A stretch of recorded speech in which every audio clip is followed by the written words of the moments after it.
प्रिय विद्यार्थियों, आज मैं डॉक्टर ज्योति रोहिला स्वागत करती हूँ मेरे YouTube channel Hindi classes by doctor Jyoti ma'am पर। आप सबका बहुत बहुत स्वागत। आज मैं आपके लिए लेकर आई हूँ क्लास 5 के लिए पार्ट नंबर 3 सुबह की एनिमेटेड वीडियो। इस पाठ में बच्चों, आपने जब कभी भी किसी पोलियोग्रस्त बच्चे को देखा होगा तो हमेशा ये सुनने में आया होगा कि इसने पोलियो की ड्रॉप नहीं पी। तो इस पाठ में भी एक ऐसी ही लड़की का जिक्र किया गया है जो कि पोलियो से ग्रस्त है। पोलियो बच्चों की एक ऐसी बीमारी होती है जिसमें वो विकलांग हो जाते हैं, हैंडीकैप्ड हो जाते हैं। आजकल पूरे भारत में जगह जगह पर पोलियो की खुराक पिलाई जाती है ताकि भारत को पोलियो से मुक्त किया जा सके। और इसके लिए बहुत जगह पर स्वास्थ्य केंद्र स्थापित किए जाते हैं जहां पर पोलियो ड्रॉप छोटे बच्चों को पिलाई जाती है। इस पाठ में एक लड़की है जो कि पोलियो से विकलांग है, परंतु वह बहुत मेधावी है, बहुत अपनी सूझबूझ का से हर एक काम को कर लेती है, बहुत चतुर है, साहसी है और अपने मम्मी पापा की मदद करती है।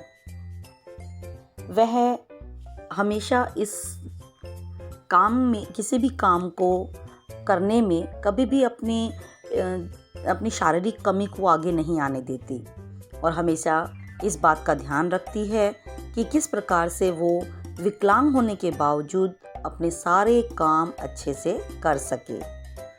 वह जब 5 साल की थी तो उसके दोनों पैर काम करना बंद कर गए थे क्योंकि उस समय पर उसको तेज़ बुखार हुआ था, जिसके कारण उसका पोलियो से वो ग्रसित हो गई थी। लेकिन अपनी हिम्मत, ताकत, सूझबूझ और साहस के बल पर पाठ में आपको जानने को मिलेगा कि उसने अपने छोटे भाई की भी जान एक पटाखे से बचाई थी। तो पोलियो को खत्म करने के लिए हमें छोटे बच्चों को, जहाँ पर भी आप कभी पोलियो बूथ देखें, वहाँ पर उनको ज़रूर कहें कि पोलियो ड्रॉप पी कर आएँ। अपने मम्मी पापा को या फिर अपने पड़ोस के किसी को भी उनको बोलें कि बच्चों को पोलियो ड्रॉप अवश्य पिलाएं। तो चलिए हम शुरू करते हैं यह पाठ,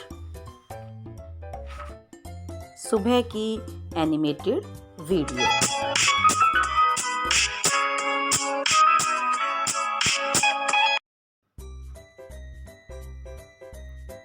सुबह सुबह रेशमा ने देखा कि घर के सभी लोग सफाई में व्यस्त हैं।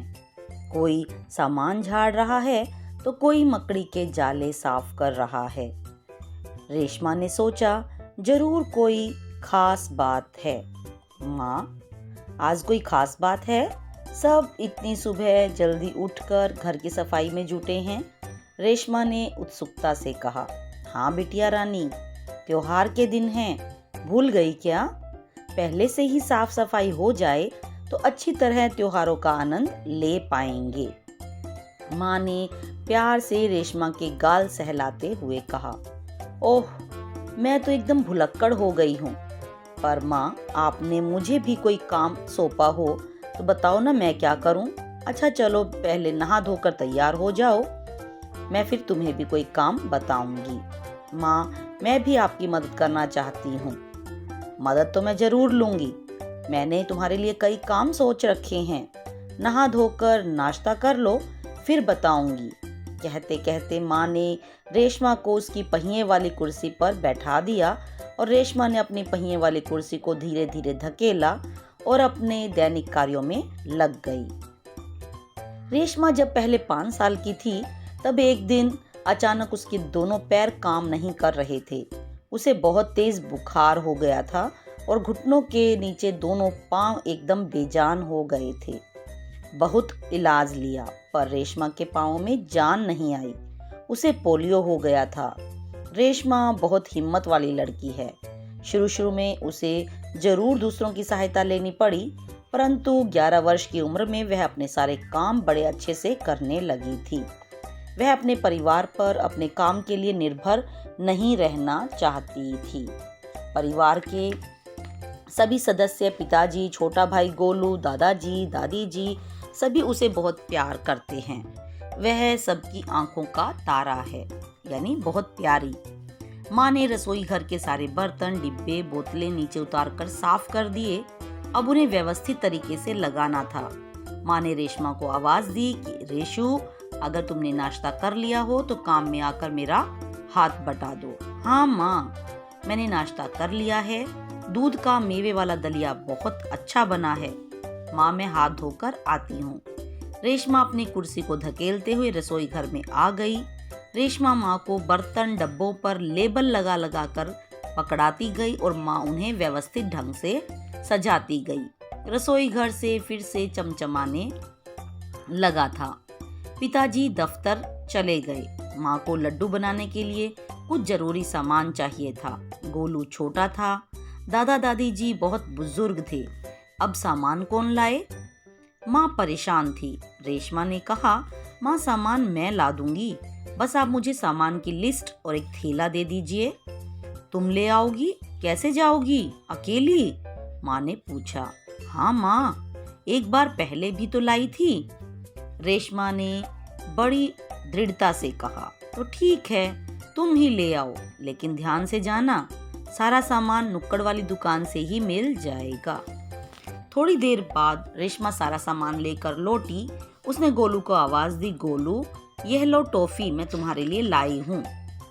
गोलू टॉफी पाकर खुशी से उछलने लगा। गोलू, कुछ ही दिन बीते थे। एक दिन शाम को रेशमा का घर दियों से जगमगाने लगा था।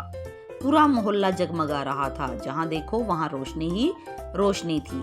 क्या जमीन, क्या आसमान। दादा दादी जी ने बताया कि दीपावली अंधेरे पर उजाले की जीत का त्योहार है। बुराई पर अच्छाई और असत्य पर सत्य की सदा जीत होती है। इस दिन राम रावण को पराजित कर अयोध्या वापस लौटे थे। इसी खुशी में यह त्योहार मनाया जाता है। रेशमा और गोलू बड़े ध्यान से दादी जी की बातें सुन रहे थे। कुछ देर बाद सबने मिलकर पूजा की और प्रसाद खाया। गोलू अपने दोस्तों के साथ पटाखे छुड़ाने में मग्न हो गया। रेशमा अपने दादा दादी के साथ फुलझड़ियां छुड़ा रही थी।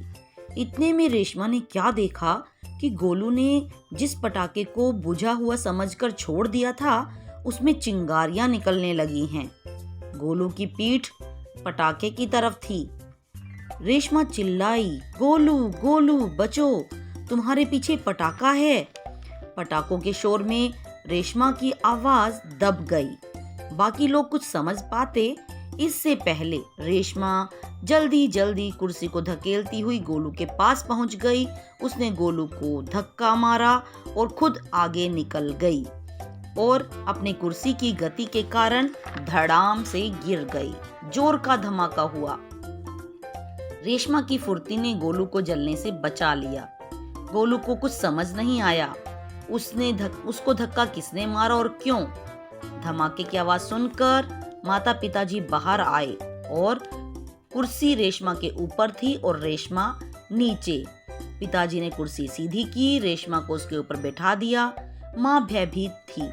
बोली, कहीं चोट तो नहीं लगी ना रेशु तुम्हें? रेशमा ने उन्हें सारी बात बताई। सब ने रेशमा की पीठ थपथपाई। गोलू रेशमा के पास आकर नाटकीय ढंग से बोला, दीदी आज आपने तो मेरी जान बचा ली। आपका यह धमाकेदार धक्का मुझे हमेशा याद रहेगा। सभी लोग खिलखिलाकर हंस पड़े। रेशमा की शारीरिक कमी उसके इरादों में कभी बाधक नहीं बनी। वह आज भी उतनी ही जिंदा दिली और परिश्रम से अपना जीवन जी रही है। उसकी हर सुबह नई सुबह होती है। वह हर काम सुबह एक नए काम में और नए इरादे से जुट जाती है। ओके बच्चों, धन्यवाद।